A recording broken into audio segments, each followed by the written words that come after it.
امام مہدی کا ظہور کب ہوگا، امام مہدی کون ہیں اور کب دنیا میں آئیں گے، تفصیل سے بتا دیں۔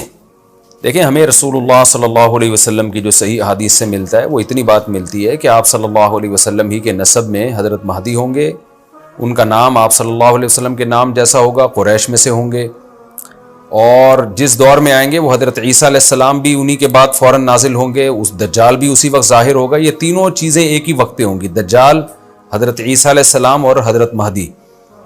اور حضرت مہدی دمشق میں مسجد میں نماز کے لیے کھڑے ہوں گے کہ اچانک حضرت عیسیٰ علیہ السلام فرشتوں کے کندھوں پہ ہاتھ رکھ کے دمشق کے مینار پہ اتریں گے، پھر وہاں سے سیڑھیوں سے نیچے آئیں گے کیونکہ دارالاسباب میں داخل ہو چکے ہیں۔ حضرت مہدی ان سے کہیں گے کہ آپ نماز پڑھائیں، وہ انکار کریں گے۔ حضرت مہدی کی اقتداء میں حضرت عیسیٰ علیہ السلام نماز پڑھیں گے اور پھر دونوں کی اقتداء میں جہاد ہوگا۔ تو مجاہدین کے امام ہوں گے حضرت مہدی، اتنی بات ہمیں معلوم ہوتی ہے۔ چند باتیں اور ہیں روایات میں جو ملتی ہیں، یہ ہمیں ڈیٹ نہیں بتائی گئی ہے، سن نہیں بتایا گیا، سال نہیں بتایا گیا۔ اس بارے میں صدیوں سے لوگ پیش گوئیاں کر رہے ہیں کہ فلاں سن میں آئیں گے، فلاں سن میں آئیں گے۔ بڑے بڑے لوگوں نے پیش گوئیاں کی ہیں جو 100% غلط ثابت ہوئی ہیں۔ تو اب بھی لوگ پیش گوئیاں کر رہے ہیں کہ 2025 میں آئیں گے، کوئی کہہ رہا ہے 2030 میں آئیں گے۔ تو گورنمنٹ کی طرف سے کوئی پابندی نہیں ہے، کوئی بھی کچھ بھی کہہ سکتا ہے۔ نبی صلی اللہ علیہ وسلم نے اس کو مبہم رکھا ہے، صحابہ نے مبہم رکھا، نہ صحابہ نے نبی سے تاریخ پوچھی، نہ مہینہ پوچھا، اور نہ نبی نے بتایا۔ اور ایسی چیزوں میں اسلام اس کو مجمل ہی رکھتا ہے، کیونکہ وہ مہینہ آتا اور اس مہینے میں کوئی بھی اٹھ کے مہدی کا دعویٰ کر دیتا تو کنفیوژن پیدا ہو جاتی نا۔ اس لیے ہمیں اس پر مبہم ایمان ضروری ہے، مجمل ایمان ضروری ہے۔ مبہم تو نہیں کہیں گے، مجمل۔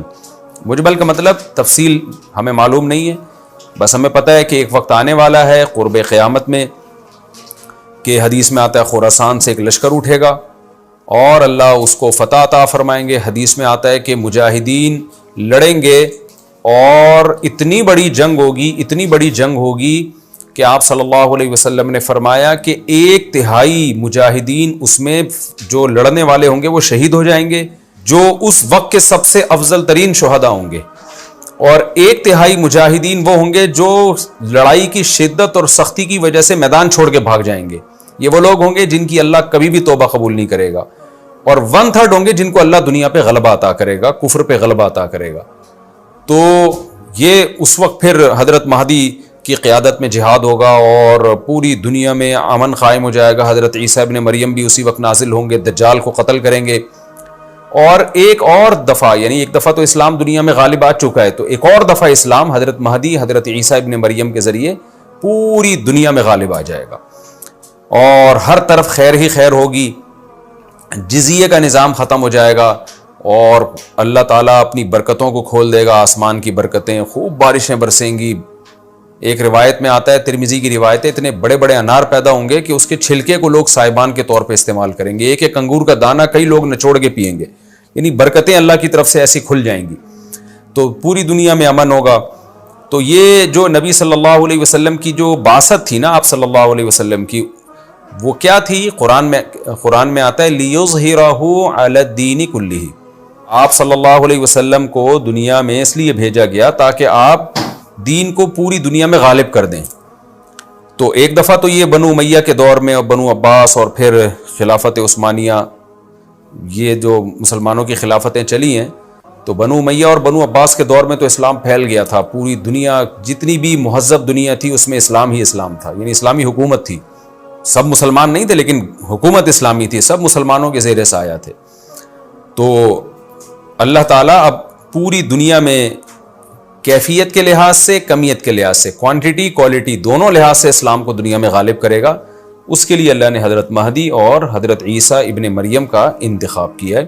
اتنا ہمارا ایمان ہے۔ اب کیا ہوتا ہے کہ ہر تھوڑے دن میں کوئی مہدی اٹھ کے دعویٰ شروع کر دیتا ہے، اور تو امام مہدی سب سے پہلی بات یہ مجاہد ہوں گے، بڑی اہم ترین بات یہ ہے، اور انہی کے دور میں حضرت عیسیٰ ابن مریم بھی نازل ہوں گے، تو اور دجال بھی ظاہر ہوگا۔ تو اس لیے یہ تینوں چیزیں ایک ساتھ ہیں، اس لیے ان کو پہچاننے میں اہل اسلام کو دشواری نہیں ہوگی۔ حضرت مہدی کو تو لوگ خود تلاش کریں گے، ان کی علامتوں میں سے یہ بھی ہے، وہ دعویٰ نہیں کریں گے، لوگ اہل اللہ، بزرگان دین، علماء ان کو خود تلاش کریں گے۔ آج لوگ خود دعویٰ کر رہے ہوتے ہیں حضرت مہدی ہیں، میں حضرت مہدی ہوں، تو وہ دعویٰ جو کرے گا اس کا مطلب وہ تو ہو ہی نہیں سکتا۔ تو اس لیے ہمیں اس ٹاپک کو ختم کر دینا چاہیے اس سینس میں کہ اس سینس میں ختم کر دینا چاہیے کہ جو دعوے کر رہے ہیں نا کہ کل آ رہے ہیں، پرسوں آ رہے ہیں، فلاں سن میں آ رہے ہیں، اس سینس میں اس ٹاپک کو ہمیں ختم کر دینا چاہیے. ہاں جتنا احادیث میں ہے اس کو بیان کرنا چاہیے. اور جو لوگ بھی خلاف سنت ہوتے ہیں وہ تو حضرت مہدی ہو ہی نہیں سکتے. آج تو مہدی ہونے کا دعویٰ ایسے ایسے پاگل فضول قسم کے لوگ کر رہے ہیں جو انسان ہونے کا دعویٰ کرنے سے پہلے ان کو سوچنا چاہیے کہ ہم انسان کے بچے بھی ہیں کہ نہیں. اچھا یہ بھی انہوں نے پوچھا ہے کہ کیا امام مہدی نبی ہوں گے؟ امام مہدی نبی ہوں گے یا صحابی؟ اس بارے میں وضاحت فرما دیں. نہ وہ نبی ہوں گے نہ صحابی ہوں گے، کیونکہ صحابی تو وہ ہوتے ہیں جنہوں نے اسی زندگی میں آپ صلی اللہ علیہ وسلم کو ایمان کی حالت میں دیکھا ہو. حضرت مہدی اور نبی کا زمانہ تو صدیوں کا فاصلہ ہے اس کے درمیان، تو نہ تو نبی ہوں گے نہ صحابی ہوں گے. نیک ہوں گے، بزرگ ہوں گے، بس مہدی کا معنی ہدایت یافتہ، سیدھے راستے پر ہوں گے.